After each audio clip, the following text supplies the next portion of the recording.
Guys, here we are inside the I'm going to do a quick video on the importance of the right side throughout the golf swing, and especially the right wrist.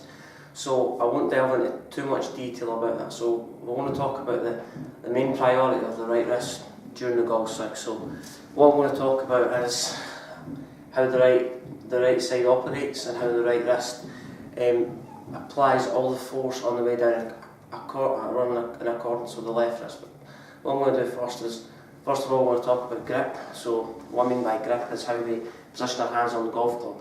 So as I take my grip, what I want to do is place the left hand on first and put the right hand on top of the left hand. So see a lot of errors here. But what I try and incorporate with my coaching is I get people to put so this is a trigger finger, so your forefinger, your right forefinger. What I try and get them to do is place that on top of the left hand. But what I try and get them to do is bend this back so the left knuckle is almost on top of the shaft, so you can see the left knuckle. If you maintain that constant pressure, as you take the club back, the trigger finger should lie on top of the shaft. That maintains constant pressure throughout the golf swing, and it loosens the pressure of the overall grip pressure. So what we need to focus on there is V. So the V we create with the right thumb and forefinger, that should point towards the chin, and we maintain that constant grip pressure. So let's bend this trigger finger back so the knuckles on top of the grip, and then that will allow us to try and create a little bit of connection between the left and the right-handed grip in the golf swing. So the left and the right hand. And another thing we'll talk about is the takeaway.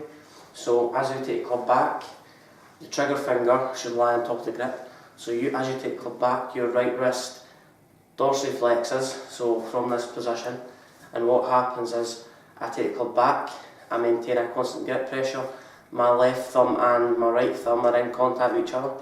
The right forefinger is in contact with the shaft, so I'm almost at the top of the back, so I can hold our tray plates up there. So that's so important. So we need to make sure that our right forefinger is in connection with the grip. So we need to focus on constant grip pressure, left hand and right hand in connection, and make sure that our right wrist fully flexes. It's called dorsiflexion. So another thing that I want to talk about is a lot of golfers that lose connection with their left hand, so they take it back, they lose connection, so altogether, so the right palm comes away from the grip. What this does is it changes swing path and it can affect centerness of strike. So what we need to do is try and maintain connection between the left forefinger or the left hand and the right wrist, so maintain that all the way through. Another thing we'll talk about is the downswing. So as we get to the top of the backswing, the shaft should lie on top of my forefinger, so my right forefinger, and as I come down the way, my elbows should move into my rib cage.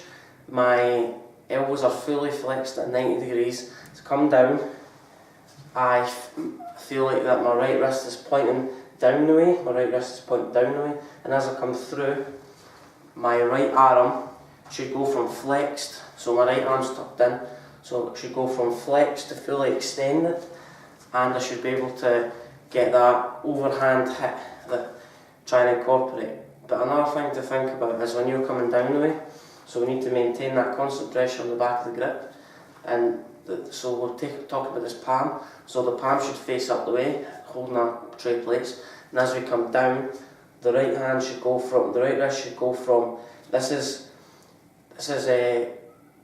with the antagonist muscle and the agonist. So let's say that the tricep fires, it comes in the way, the right elbow goes from flexed to it straightens out, so flexed to extended. So the right forefinger is in contact with the shaft, and as we come back down, then our elbow should be tucked down, our right hand should face down into the ground, and from here we should be able to turn all the way through it, and my right hand should have an overhand motion. So there's a few things to think about when you're on the downswing. So I'll go through it from the start. So focus on this trigger finger. So as we take the club back, we want the V and the right. So let's start the setup. So we want the V we make between the thumb and forefinger point. towards my chin, and as I take the club back, I want my trigger finger to be in contact with the shaft, and as I take the club back, I can feel like I'm holding the tray plates at the top.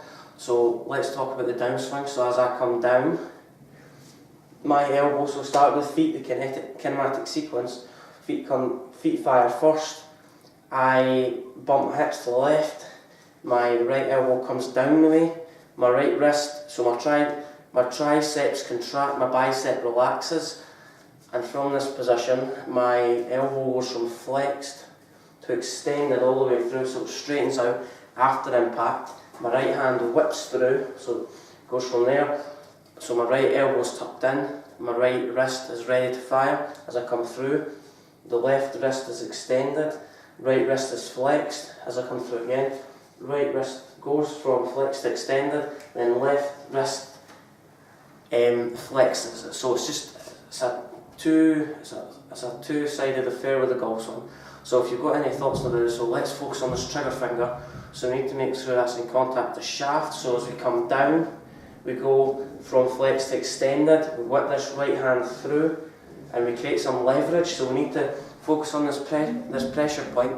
Well, it's not really a pressure point, but I feel like it's a pressure point in my swing. So this, go back to that. So if I come from this angle, so let's try and make a pinching action with the forefinger and thumb. Too many players sort of fix their right finger down the grip. You don't really create much leverage with that, so it creates quite a handsy approach. So what we need to do, everything I've discussed here, so grip, right V to the chin, take club back, forefinger should sit directly at the top of the shaft, so come further away from the camera, so we're holding our tray plates at the top, and as we come back down, I want my right wrist to face away from the target at the top. So as I start down, my wrist fully flexed. As I start down the way, my arm goes, my right elbow tucks in 90 degrees down the way. We don't want the elbows out here, we want the right elbow to point down the way.